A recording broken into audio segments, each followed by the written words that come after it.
Passo número 4 em direção à riqueza, conhecimento especializado. Sua instrução é o que você faz dela, você achará o conhecimento que o conduzirá aonde quer chegar. Não será preciso começar de baixo se seguir esse plano simples. Há duas espécies de conhecimento, o geral e o especializado. O conhecimento geral, por maior que seja em quantidade ou variedade, pouco serve para a acumulação de dinheiro. As congregações das grandes universidades possuem, em conjunto, praticamente todas as formas de conhecimento, conhecidas da civilização. A maioria dos professores tem pouco dinheiro. Especializam-se em ensinar conhecimentos, mas não se especializam na organização ou no uso do conhecimento. O conhecimento não atrai dinheiro, a não ser que seja organizado e inteligentemente dirigido, através de planos de ação práticos, com o objetivo definido de acumular dinheiro. A falta de compreensão desse fato tem sido fonte de confusão para milhões de pessoas, que creem, falsamente, página 56, que conhecimento é poder. Nada disso. Conhecimento é apenas poder em potencial. Só se torna poder se for, e quando for organizado em planos de ação definidos e dirigidos a um fim definido. Esse elo ausente em todos os sistemas de educação pode ser encontrado no fracasso de instituições educacionais em ensinar aos estudantes como organizar e usar o conhecimento, depois de adquiri-lo. Muitos cometem o erro de presumir que porque Henry Ford teve pouca instrução, não era um homem instruído. Os que cometem esse erro não compreendem o significado real da palavra educar. Ela é derivada do latim educo, que significa eduzir, derivar, desenvolver. O homem educado nem sempre o que tem abundância de conhecimentos gerais ou especializados.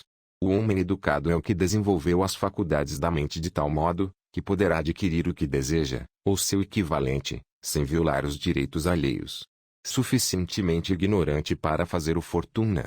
Durante a Primeira Guerra Mundial, um jornal de Chicago publicou certos artigos nos quais, entre outras afirmações, Henry Ford era chamado de pacifista ignorante. Ford protestou contra as afirmações e processou o jornal por difamação. Em juízo, os advogados do jornal pleitearam uma justificação e chamaram Ford para depor, com o propósito de provar ao júri que ele era ignorante. Fizeram-lhe muitas perguntas, todas com o fim de provar que, conquanto possuísse considerável conhecimento especializado, referente à fabricação de automóveis, não passava, de modo geral, de um ignorante. Importunaram-no com perguntas como as que se seguem: quem foi Benedict Arnold? E quantos soldados mandaram os ingleses para os Estados Unidos, para debelar a Revolução de 1776? Em resposta à última pergunta, disse Ford, não sei o número exato de soldados que os britânicos mandaram, mas sei que era consideravelmente maior do que o que voltou. Afinal, Ford cansou-se dessa espécie de perguntas e, em resposta a uma, especialmente ofensiva, debruçou-se, apontou o dedo para o advogado que a fizera e disse: se eu quisesse realmente responder à pergunta tola que o senhor acabou de, página 57, fazer, ou a qualquer outra que me foi feita, deixe-me lembrá-lo de que tenho, na minha mesa, uma fileira de botões elétricos. Se aperto o botão certo, posso chamar a minha presença, para auxiliar-me, homens que podem responder a qualquer pergunta que eu queira fazer, referente ao negócio a que venho devotando os meus esforços. Tenha, pois, a bondade de me dizer por que iria eu atravancar a cabeça com conhecimentos gerais, para poder responder a perguntas, se tenho homens à minha volta, capazes de fornecer qualquer conhecimento exigido. Certamente havia muita lógica nessa resposta. O advogado ficou desconcertado. Todos, no tribunal, compreenderam que era a resposta, não de um ignorante, mas de um homem instruído. Todo homem que sabe onde encontrar o conhecimento de que necessita e sabe organizar esse conhecimento em planos de ação, e um homem instruído. Com a assistência do seu grupo de mente superior, Henry Ford tinha em seu poder todo o conhecimento especializado de que necessitava, para capacitá-lo a tornar-se um dos homens mais ricos dos Estados Unidos. Não era essencial que tivesse os conhecimentos em sua própria mente. É fácil adquirir conhecimentos. Antes de ter certeza da sua capacidade de transmutar desejo em seu equivalente monetário, você precisará de conhecimentos especializados sobre o serviço ou mercadoria que pretende oferecer em troca da fortuna. Talvez necessite de muito mais conhecimento especializado do que possa, por capacidade ou inclinação, adquirir. Nesse caso, sua fraqueza pode ser remediada pelo auxílio do grupo de mente superior. O acúmulo de grandes fortunas exige poder e esse é adquirido através de conhecimentos altamente organizados e inteligentemente dirigidos, mas esses conhecimentos não precisam, obrigatoriamente, estar na posse do homem que acumula fortuna. O parágrafo anterior deve dar esperança e coragem ao homem que tem a ambição de acumular fortuna e que não possui a necessária instrução para ter o conhecimento especializado de que possa precisar. Às vezes, homens atravessam a vida sofrendo de complexos de inferioridade, por não serem homens de instrução. O homem que sabe organizar e, página 58, dirigir um grupo de homens de mente superior, possuidores do conhecimento necessário na acumulação de dinheiro, é tão instruído quanto qualquer um do grupo. Thomas A. Edison só teve 3 meses de instrução escolar, em toda a vida. Não lhe faltou educação, nem morreu pobre. Henry Ford pouco mais teve que o segundo ano primário, no entanto, saiu-se muito bem, do ponto de vista financeiro. Conhecimento especializado é uma das formas mais difundidas e baratas de serviço que se possa encontrar. Se duvidar, consulte a folha de pagamento de qualquer universidade. Onde encontrar conhecimentos? Antes de mais nada, resolve o tipo de conhecimento especializado que precise e fim para o qual é necessário. Em grande parte será seu objetivo principal na vida, o fim pelo qual trabalha que irá ajudar a determinar o conhecimento exigido. Resolvida essa questão, o passo seguinte exige que você tenha informações precisas sobre fontes de conhecimento fidedignas. Dessas, as mais importantes são: 1. A experiência e educação próprias. 2. Experiência e educação acessíveis, através da cooperação de outros, aliança da mente superior. 3. Colégio e universidade. 4. Bibliotecas públicas, em livros e revistas, em que pode ser encontrado todo o conhecimento organizado pela civilização. 5. Cursos especiais de treinamento, em escolas noturnas e cursos domiciliares, em especial. Ao ser adquirido, o conhecimento precisa ser organizado e aplicado para um objetivo definido, através de planos práticos. O conhecimento só tem valor pelo que se aproveita de sua aplicação a um fim útil. Se você pensa em instrução adicional, resolve primeiro qual o objetivo do conhecimento que procura, depois indague onde obter esse determinado tipo de conhecimento. Homens de sucesso, em todas as profissões, jamais param de adquirir conhecimento especializado, relacionado com seu principal propósito, negócio ou profissão. Os que não têm, página 59, sucesso, geralmente cometem o erro de acreditar que há período de aquisição de conhecimentos termina ao terminar a escola. A verdade é que a instrução escolar pouco mais faz que encaminhar a pessoa no sentido de aprender a adquirir conhecimento prático. A ordem do dia é a especialização. Essa verdade foi salientada por Robert P. Moore, ex-diretor de colocações na Universidade de Columbia, numa notícia de jornal. Especialistas mais procurados, particularmente procurados por companhias de colocações, são os candidatos que se especializaram em algum campo, diplomados em escola de comércio, concurso de contabilidade e estatística, engenheiros de todas as espécies, jornalistas, arquitetos, químicos e também dirigentes excepcionais e homens de atividade da classe adiantada. O homem ativo na universidade cuja personalidade faz com que se dê bem com todos, e que foi bem nos estudos, tem uma superioridade marcante sobre o estudante estritamente acadêmico. Alguns destes, por suas qualificações variadas, receberam inúmeras ofertas de cargos, alguns até em número de 6. Uma das maiores companhias industriais, a maior do ramo, ao escrever ao Sr. Moore com relação a bacharelandos promissores, disse: estamos interessados, primeiramente, em encontrar homens que possam fazer progresso excepcional em trabalhos de direção.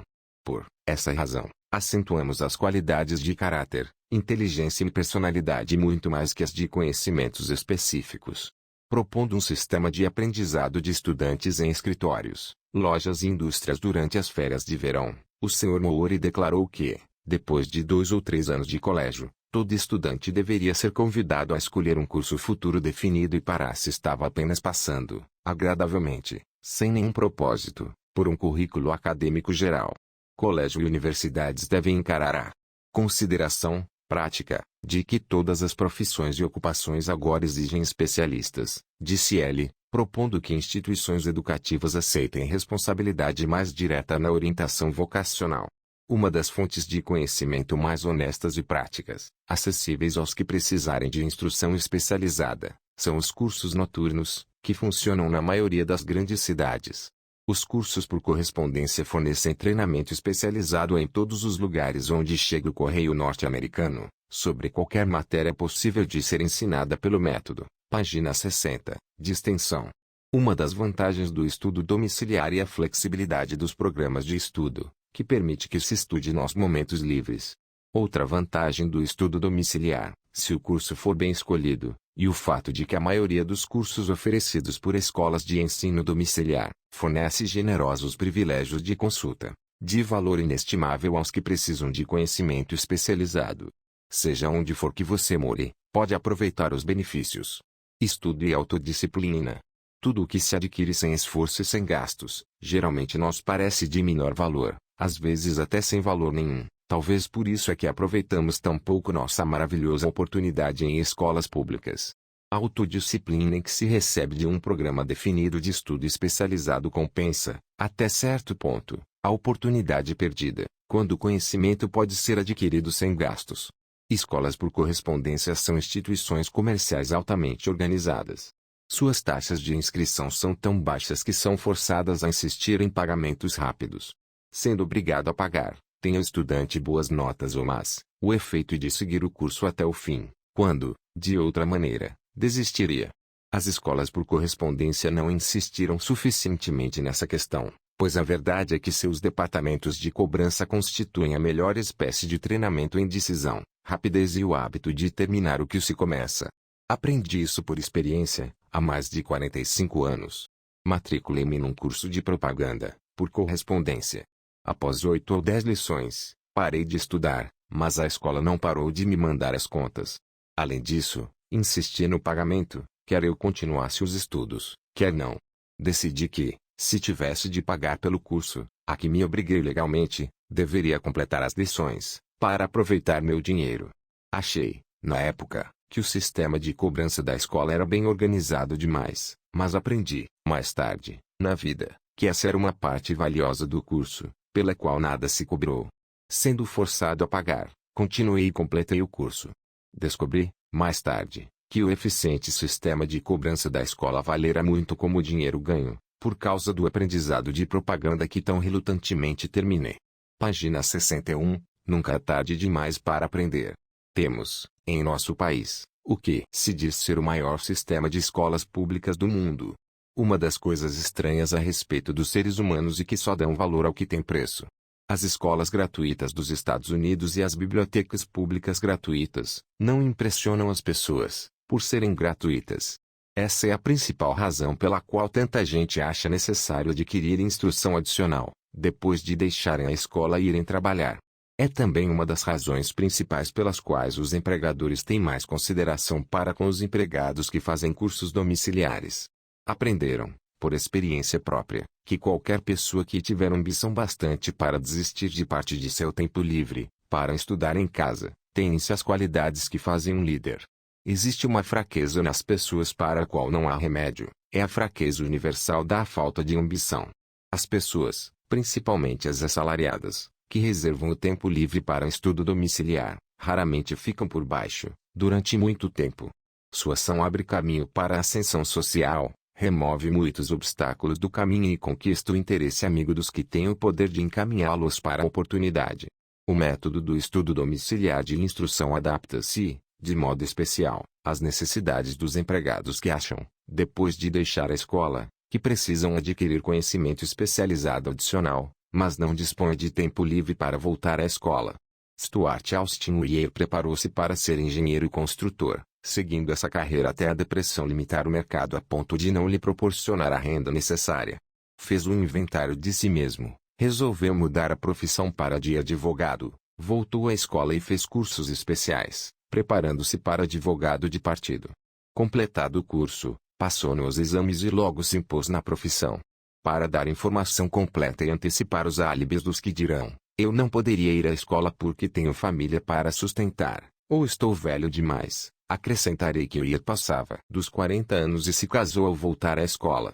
Além disso, escolhendo com cuidado cursos altamente especializados em escolas bem aparelhadas para ministrar as matérias, página 62, que lhe interessavam, completou, em 2 anos, o trabalho que exige, aos demais estudantes de direito, 4 anos. Compensa saber como comprar conhecimentos. Contabilidade sobre rodas. Examinemos um exemplo específico. O vendedor de uma mercearia encontrou-se, de repente, desempregado. Tendo tido experiência anterior como guarda-livros, fez um curso especial de contabilidade, familiarizando-se com os mais modernos equipamentos contabilísticos e de escritório e começou a trabalhar por conta própria. Iniciando com o dono da mercearia para a qual trabalhara antes, fez contratos com mais de 100 pequenos comerciantes, como guarda-livros, por uma quantia mensal modesta. Sua ideia era tão prática, que logo se tornou necessário organizar um escritório portátil, num caminhão de entregas leves, que equipou com as mais modernas máquinas de contabilidade.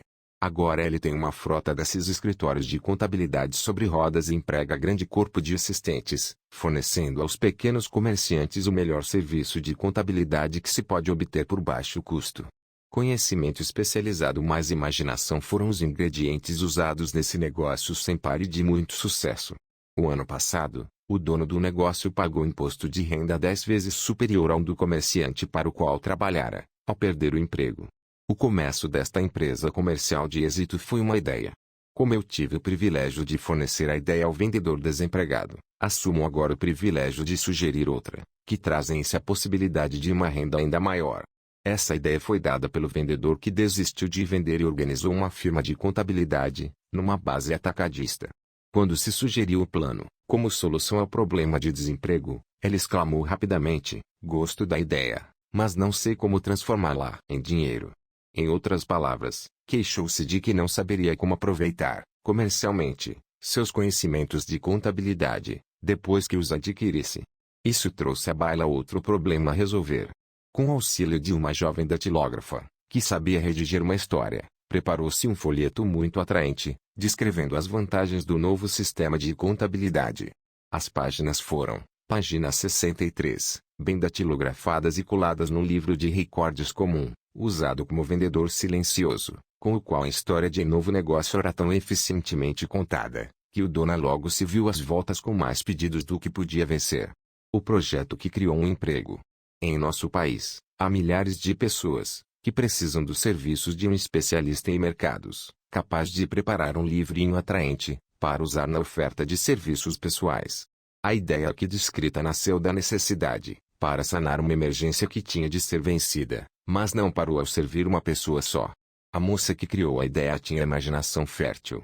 Vislumbrou a criação de nova profissão, capaz de servir a milhares de pessoas, que precisam de orientação prática a oferecer serviços pessoais. Estimulada pelo sucesso instantâneo do seu primeiro plano preparado para oferecer serviços pessoais, essa mulher enérgica voltou-se, em seguida, para a solução de problema semelhante para o filho, que acabara de terminar os estudos, mas que era totalmente incapaz de arranjar mercados para seus serviços. O plano que arquitetou para ela era o melhor tipo de oferta de serviços pessoais que jamais vi. Quando terminou o livreto, esse continha quase 50 páginas, muito bem datilografadas, de informações bem organizadas, contando das habilidades naturais do filho, sua instrução, experiências pessoais e grande variedade de outros dados, extensos demais para uma descrição. O folheto continha, também, completa descrição da posição que o filho desejava, juntamente com um belíssimo quadro de palavras sobre o plano exato que ele usaria, ao obter o cargo. O preparo do livrinho exigiu várias semanas de trabalho, durante as quais sua criadora mandava o filho à biblioteca pública, quase diariamente, para procurar dados necessários à oferta de serviços mais vantajosa. Mandou também a todos os competidores de seu empregador em perspectiva, deles obtendo informações vitais, referentes aos métodos comerciais, o que era de grande valor na formação do plano que pretendia usar se obtivesse o cargo desejado. Completado o plano, esse continha meia dúzia de ótimas sugestões para uso e benefício do empregador em perspectiva. Página 64. Economizou 10 anos de começo. Dá vontade de perguntar, por que ter todo esse trabalho para garantir um emprego? A resposta é, fazer bem uma coisa nunca é trabalho. O plano que essa mulher preparou em benefício do filho ajudou a conseguir o emprego que procurava, na primeira entrevista e por um salário por ela mesma estipulado. Além disso, e isso também é importante, o cargo não exigia que o rapaz começasse de baixo. Começou numa gerência média, com salário de dirigente de empresa. Por que ter todo esse trabalho? Bem, Em primeiro lugar, a apresentação planejada da repetição desse jovem cortou nada menos que 10 anos do tempo que teria levado para chegar de onde começara, se tivesse começado de baixo e trabalhado para se elevar. Essa ideia de começar de baixo e subir pelo trabalho pode parecer sólida, mas a principal objeção a ela é a seguinte: gente demais que começa de baixo nunca consegue alçar a cabeça bastante alto para ser vista pela oportunidade, de modo que fica no fundo mesmo. Deve-se lembrar também que a visão que se tem, no fundo, não é muito alegre ou animadora. Tende a matar a ambição. Chamamos-la de entrar no mecanismo, o que significa que aceitamos nosso destino porque formamos o hábito da rotina diária, hábito esse que, e finalmente, se torna tão forte que cessamos a tentativa de exterminá-lo. Essa é outra razão por que compensa começar a 1 ou 2 passos acima do fundo. Fazendo-o, forma-se o hábito de olhar à volta, de observar outros que sobem, de perceber oportunidades e abraçá-las sem hesitação. O mundo ama os vencedores. Dan Alpin é um esplêndido exemplo do que quero dizer. Em seus dias de estudante de colégio, era dirigente do famoso time de futebol de Notre Dame, no campeonato de 1930, quando era diretor o falecido Knut Rockne. Alpin terminara os estudos numa época bastante desfavorável, quando a depressão diminuíra muitos empregos. Após uma tentativa em investimentos bancários e fitas de, página 65, cinema, agarrou a primeira oportunidade para um futuro potencial, que conseguiu encontrar, como vendedor de aparelhos elétricos de surdez, na base de comissões. Qualquer um podia começar nessa espécie de emprego e Alpin sabia-o, mas para ele era o suficiente para abrir as portas da oportunidade. Durante quase 2 anos, continuou num emprego que não era do seu agrado, e nunca teria sobrepujado o cargo se não tivesse tornado certas providências. Primeiro, procurou obter o cargo de assistente do gerente de vendas da companhia e conseguiu. Esse passo para cima elevou-o bem acima da multidão, possibilitando-lhe ver a oportunidade ainda maior.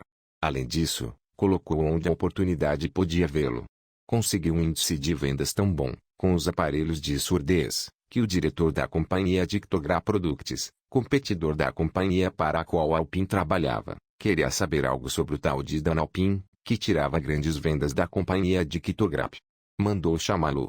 Quando a entrevista terminou, Alpin era o novo gerente de vendas encarregado da divisão acústica. Depois, para pôr à prova o valor de Alpin, Andreas foi embora para a Flórida por 3 meses, deixando para afundar ou nadar no novo emprego. Não afundou. O espírito de Knut Rockne, achando que todo mundo ama os vencedores e não tem tempo para os vencidos, inspirou a dar tanto ao emprego, que foi eleito vice-presidente da companhia, cargo que muitos se orgulhariam de alcançar em 10 anos de esforço leal. Alpin conseguiu o lugar em pouco menos de 6 meses. Um dos pontos principais que estou tentando salientar, através de toda essa filosofia, é que galgamos altas ou permanecemos no fundo, por causa de condições que podemos controlar, se quisermos controlá-las. Não se demore no fundo. Estou, também, tentando salientar outro ponto, isto é, que tanto sucesso como fracasso são, em grande escala, resultados do hábito. Não tenho a menor dúvida de que a convivência de Alpin com o maior instrutor de futebol que os Estados Unidos jamais conheceram, implantou-lhe na mente o mesmo tipo de desejo de distinguir-se que tornou famoso, no, página 66, mundo inteiro, o time de Notre Dame. Em verdade, está certa a ideia de que adorar um herói é útil, desde que se adore um vencedor. Minha crença na teoria de que sociedades comerciais são fatores vitais, tanto no fracasso como no sucesso, foi claramente provada quando meu filho Blair estava em negócios com Dan Alpin, por um cargo. Alpin ofereceu-lhe um salário inicial de mais ou menos metade do que poderia ter obtido de uma companhia rival. Pus em jogo a pressão paterna, induzindo-o a aceitar o lugar, porque acredito que a associação com quem se recusa a ceder em certas circunstâncias que não lhe agradam, é uma vantagem que nunca poderá ser medida em termos de dinheiro. O fundo é um lugar monótono, sombrio, desvantajoso, para qualquer pessoa. Por isso é que levei tanto tempo em descrever como o começo, no fundo, pode ser evitado por um planejamento certo. Você pode negociar a si mesmo a mulher que preparou o plano de vendas de serviços pessoais para o filho. Recebe agora pedidos de todas as partes do país, para cooperar no preparo de planos similares, para outros que desejam oferecer serviços pessoais por mais dinheiro. Não se deve supor que o plano consista apenas numa técnica de vendas inteligente, pela qual se auxilia homens e mulheres a pedirem e receberem mais dinheiro pelos mesmos serviços que antes vendiam por pagamento menor. Ela cuida dos interesses do comprador, assim como dos de vendedor de serviços pessoais, preparando os planos de tal modo que o empregador recebe o valor integral do dinheiro adicional que paga. Se você tiver imaginação e procurar um mercado mais vantajoso para seus serviços pessoais, essa sugestão pode ser o estímulo que está procurando. A ideia é capaz de trazer uma renda bem maior que a do médico, advogado ou engenheiro médios, cuja instrução exigiu muitos anos de faculdade. Não há preço fixo para ideias boas. Atrás de todas as ideias está o conhecimento especializado. Infelizmente, para os que não encontram riquezas na abundância, o conhecimento especializado é mais abundante e mais fácil de adquirir que ideias. Por causa dessa verdade, há uma, página 67, exigência universal e oportunidades sempre crescentes para a pessoa capaz de ajudar homens e mulheres a vender, com vantagens, seus serviços pessoais. Capacidade significa imaginação, a única qualidade necessária para combinar conhecimento especializado com ideias, na forma de planos organizados, destinados a atrair riquezas. Se você tiver imaginação, esse capítulo irá apresentá-lo com uma ideia que será suficiente para o comércio das riquezas que deseja. Lembre-se de que a ideia é a coisa mais importante. Conhecimento especializado pode ser encontrado logo ali na esquina, qualquer esquina. Pontos a fixar. Conhecimento e apenas um poder potencial. Você pode organizá-lo de modo a dar-lhe planos de ação definidos, dirigidos a um fim definido. Abra a mente à instrução que vem da experiência e do contato com outras mentes. Henry Ford foi suficientemente ignorante para fazer o fortuna. Use uma ou todas as 5 fontes de conhecimento que esse capítulo lhe fornece. É fácil adquirir conhecimentos. Se você não estiver pronto para vender um produto, pode vender seus serviços ou ideias por muito bom preço. Homens de mais de 60 anos tiveram muito sucesso ao fazê-lo. O plano deu enorme impulso ascensional a milhares de jovens autodisciplinados. O projeto fornecido neste capítulo pode fazê-lo iniciar-se com uma vantagem de 10 anos em qualquer emprego. O conhecimento pavimenta a estrada para a riqueza quando você sabe qual a estrada a tomar para a riqueza quando você sabe qual a estrada a tomar para a riqueza quando você sabe qual a estrada a tomar para a riqueza quando você sabe qual